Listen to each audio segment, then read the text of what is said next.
Jumping is scary. At times it's going to feel like it's an uncontrollable tumble. But let me tell you this. You'll sit there with that parachute on your back, all them skills you got, and you'll have it packed away and you'll never get cut up. But if you do not jump, you will never soar. If you don't jump, I'm telling you right now, you'll never know.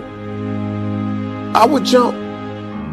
Should take a chance. You know, somebody once said you can take all the money in the world out of the hands of everybody, out of all the wealthy people in the world who are really successful, give it to other people. It wouldn't take too long. Those people would have it back in their hands. It's not because they're manipulative. It's because they have a standard. The reason people don't put themselves in a position to fail, the reason people aren't patient, is they value other people's opinions too much. You have to monitor your self-talk. Monitor your self-talk. If you go around tell people, oh, I have a horrible memory, I'm not smart enough, I'm getting too old, fill in the blank. Take those 3 magic words and live them. Raise your standard. If you fight for your limitations, you get to keep them. You got to be willing to do it afraid. See, you might be waiting for the fear to stop. I should leap afraid. You chose to withdraw because you were afraid. You're actually tougher than you think. You never knew that, and maybe you didn't want to take on the responsibility. People are rewarded in public for what they've practiced for years in private. Stay on guard to your mind, because your mind is always eavesdropping on your self-talk. Your mind is always eavesdropping on your self-talk. Rather die leaping than on the edge figuring out how to get the courage to leap. Okay, I'm going to go make this happen. I'm going to go make this much money. I'm going to transform my kids. I'm going to create the ultimate relationship in my life. I'm going to transform my body, whatever it is. And then you don't have strong enough reasons and you don't use it. You don't follow through. It's because you didn't back up your standards with what makes those standards real, and that's rituals. You constantly remind yourself, after every defeat, after every setback, every time you get knocked down, I've got a saying, if life knocks you down, try and land on your back, because if you can look up, you can get up. See, a lot of people, because of failure, they stop believing. Let me share something with you. You will fail your way to success. So many times we're waiting. I'm waiting. 8 out of 10 millionaires have been financially bankrupt. You will fail your way to success. It doesn't matter how many times you fail. It doesn't matter how many times people tell you that you can't do it. It doesn't matter if you don't have a dime in the bank. You will fail your way to success. What's the standard they hold themselves to? And then what are all those little rituals that add up? Because think about it. Success and failure are not giant events. They don't just show up. You don't just suddenly become successful or suddenly have this cataclysmic event that makes you fail. It may look that way.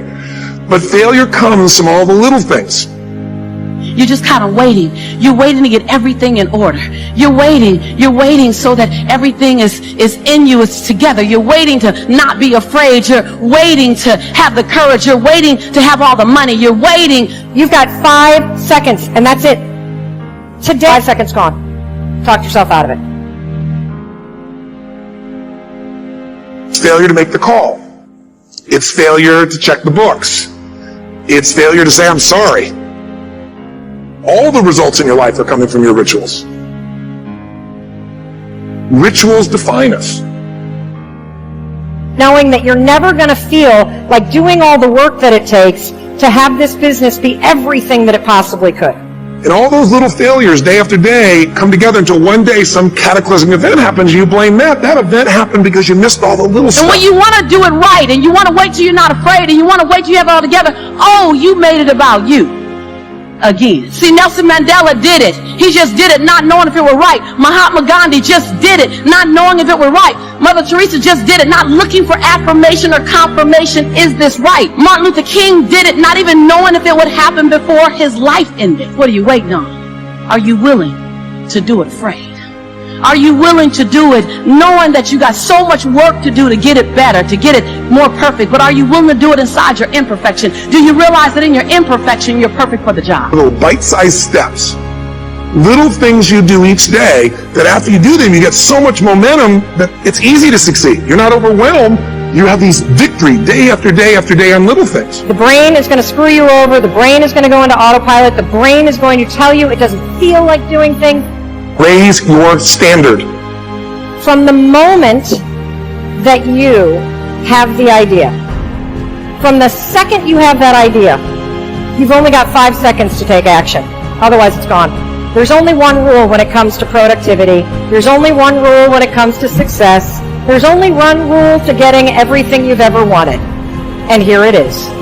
You're never going to feel like it. Ever.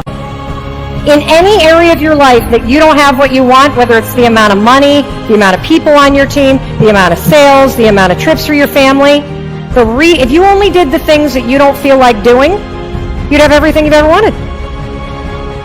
The cave you fear to enter holds the treasure you seek. You have these victory day after day after day on little things. If you went to Ultimate Edge, I'm sure you learned about the hour of power, or the 15 minutes to be able to be fulfilled, or 30 minutes to thrive, where you literally just condition your body and emotion with a couple little rituals. So it doesn't matter what's going on in your world. You feel that strength, and it's not fake. It's not some pump up. It's coming from inside. I believe is even more important than intelligence. Intelligence is so important, but there are a lot of very intelligent people that never maximize their capability. How many know somebody very smart that can't fight their way out of a paper bag? Say aye. So intelligence is so valuable, but hunger is even more. And if you come to a program like this, I know the hunger's there. But the second thing it requires is a massive amount of energy. Because what I found in life is many times people have the ability to do things. They know what to do, they just don't do it. And a big part of that is energy. So when I was back there feeling the energy, got the music, it's so quiet in here. You're being quiet right now. Most of you are doing what you've done most of your life when you went to an education environment. And what is that? You're now learning the way you did when you went to a 20th century school. In a 20th century school, what do we learn? The bell rings, and what are you supposed to do? Immediately report to your what? Position. And when you get to that position, you're supposed to sit down and start a conversation with the people around you. Is that right? You're supposed to initiate. Is that right? No. When you went to 20th century school, you were taught, sit down, be quiet, be passive, wait till someone tells you what to do. Today, if you wait for someone to tell you what to do, if you don't talk to your neighbor, you're out of business. Who's with me here? Say aye. So I'd like to change this, because how many of you in this room have ever gone to an environment where you learned something that you thought was really, truly valuable? No one sold you on it. You personally thought, this is really something that could change my business, change my life. You were excited about it. But when you went home, you literally never applied a bit of what you've learned. Who's ever done this before? Raise your hand, say aye. Oh, come on. If you're not raising your hand, you lie about other shit too. Raise your hand, say aye. Who's done this more than once in your life? Say aye. Who still feels intelligent? Say aye. So we're all smart people. Why would smart people learn something, get an environment like this, and then not maximize it? It's because we've all been conditioned by our traditional education, which was designed back in the 19th century, 20th century, where you're designed to get a job, where you were supposed to report in a certain position, someone told you what to do. Basically, it was an assembly line. Today, that's not true. So I like to break out of that, because research shows if you sit and listen to me passively like you are right now, you're being very nice, smiling, nodding your head, being sweet. I appreciate it. But if you do that, research shows 3 months from now, you'll remember about 10% of what was said, which basically was wasting your time, wasting mine too. I don't want to waste yours, much less mine. So if you listen and take notes, it jumps up to the 40, 50 percentile, even if you never look at the notes again. Because just writing it down drives the groove deeper. So I'd encourage you to do that. I don't see many of you with any form of notes, but I know you have your phones. Some of you do, but if you have no notes, you must not have had a very high expectation of much value coming out of this session, clearly. But thirdly, if you physically engage your body, which is what I like to do, your voice, your body, your energy, engagement is part of what we're going to talk about here in business. It's the most pathetic level in a long time worldwide. Even though we have all these tools for productivity, we have all these tools for distraction. And as a result, most people are not maximizing. So if we want to transform, the thing we really need to be able to shift is get ourselves engaged at a different level. So what I'd like to ask you to do is, from here on out, if you're willing to, is let's start with some energy. Because let me ask you a question. If you have two people in a relationship, let's just go intimate for a moment. And you have two people, and both these individuals are they're in a magnificent state of mind and emotion. Their life is going beautifully. They're happy as could possibly be. And they enter a relationship, two really happy people. What's that relationship going to be like? You tell me. If you know nothing else, what kind of relationship is going to be if you got two people in a great peak state? Tell me, what's it going to be like? Now, if I'm having a soliloquy, you won't get anything out of this. I'm asking you to answer the question just so you refer back to me or affirm. I'm doing it because if you sit passively, you won't remember anything. But if you activate your nervous system by raising your hand, by asking questions, by yelling out the answer, then the answer will rise. Who's willing to do this? If you want to raise your hand, say aye. Become a good student of your own life. It's the information you are most familiar with and feel the strongest about. So make your own life one of your most important studies. And in studying your own life, be sure to study the negative as well as the positive, your failures as well as your successes. Our so-called failures serve us well when they teach us valuable information. They're frequently better teachers than our successes. One of the ways we learn how to do something right is simply by doing it wrong. Doing it wrong is a great school for learning. Now I would suggest that you not take too long. If you've done it wrong for 10 years, I wouldn't suggest another 10. But what a close at hand and emotionally impactful way to learn from your own experiences. When I met Mr. Schoaf, I had been working 6 years. I started when I was 19, and when I met him, I was 25. He said to me, Mr. Rohn, you have been working now for 6 years. How are you doing? I said, not very well. He said, then I suggest you not do that anymore. 6 years is long enough to operate the wrong plan. Next he asked, how much money have you saved in the last 6 years? I said, not any. He said, who sold you on that plan 6 years ago? What a fantastic question. Where did I get my present plan that wasn't working well? Hey, everyone has bought someone's plan. The question is, whose? Whose plan have you bought? Now, those initial confrontations as you come to grips with your own past experiences may be a little painful at first, especially if you have made as many errors as I did. But think of the progress you can make when you have finally confronted those errors by becoming a better student of your own life. Now, the next way to learn is from other people's experiences. And remember, you can learn from other people whether they have done it right or wrong. You can learn from negative as well as positive. The Bible is such a great book because it is a collection of human stories on both sides of the ledger. One list of human stories is called examples. Do what these people did. And the other list of human stories is called warnings. Don't do what these clods did. What a wealth of information. What to do and what not to do. I think it also means, however, that if your story ever gets in somebody's book, make sure they use it as an example, not a warning. There are 3 ways to learn from other people. The first is to listen to the cassettes and read the books by and about people who've accomplished great things. All the successful people I know and work with around the world are good readers. They just read. They are so curious that they are driven to read because they just have to know. It is one of the things they all have in common. Here's a good phrase. All leaders are readers. And they use cassette programs too, especially while they're in the car or during other times when they can't read. Cassettes can help all of us easily pick up new ideas and new skills. Now, you don't have to read or listen to educational cassettes half the night. Although if you're broke, it's a good place to start. But here is all I ask, just 30 minutes a day. That's all. Stretch it to an hour if you can, but at least 30 minutes. Half rich isn't bad. 30 minutes.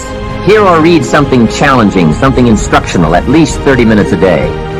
And here's the next key. Every day. Don't miss. Miss a meal, but not your 30 minutes. Hey, you can get along without some meals, but you can't get along without some ideas, examples, and inspiration. There's a Bible phrase that says, humans cannot live on bread alone, or food alone. It says the next most important thing to bread is words. Words nourish the mind. Words nourish the soul. Humans have to have food and words to be healthy and prosperous. Make sure you have a good diet of words every day. I told my staff one day, some people read so little they have rickets of the mind. And also remember to properly feed the mind, you must have good balance. Don't just read or listen to the easy stuff. You can't live on mental candy. Here is a thought. Why not call good books and cassettes tapping the treasure of ideas? That's it. Tapping the treasure of ideas, like you're doing with this program. And if somebody's got a good excuse for not tapping the treasure of ideas for at least 30 minutes every day, or spending the money and getting the books and cassettes, I'd like to hear it. Some excuses you wouldn't believe. I say, John, I've got this gold mine. I've got so much gold, I don't know what to do with it all. Come on over and dig. John says, I don't have a shovel. I say, well, John, get you one. He says, do you know what they want for shovels? Hey, invest the money. Get the cassettes and books. The best money you can spend is money invested in your self-education. Don't shortchange yourself when it comes to investing in your own better future. Mr. Shoaff got me started on my library when I first met him. He said to me, become self-educated. Standard education will get you standard results. Check those numbers and see if that's what you want. And if it isn't, if you want something better than standard, you must become self-educated. So I went to work on my library, and I now have one of the best. Shoaff said repetition is the mother of skill. And if you could have seen my bank account at the time, you would have known I needed lots of that kind of repetition. Some of the ideas in that book made major changes in my life. As I look back now, the book was worth thousands, and I bought it for pennies. I learned a very valuable lesson. There can be a great deal of difference between cost and value. Before I met Mr. Shoaff, I used to ask, how much does it cost? After I met him, however, I soon learned to ask, how much is it worth? I started basing my life on worth instead of cost, and everything changed. Remember, don't be a follower, be a student. Someone says, I read this book, should I follow? And the answer is no. Read at least 2 books and make up your own mind. Don't be a follower, be a student.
left is right.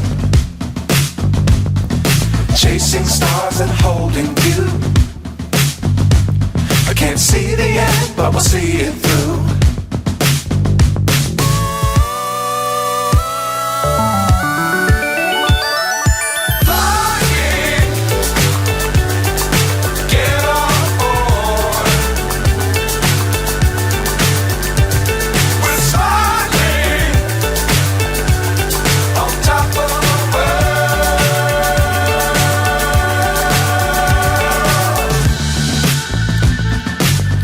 Times don't fly too high.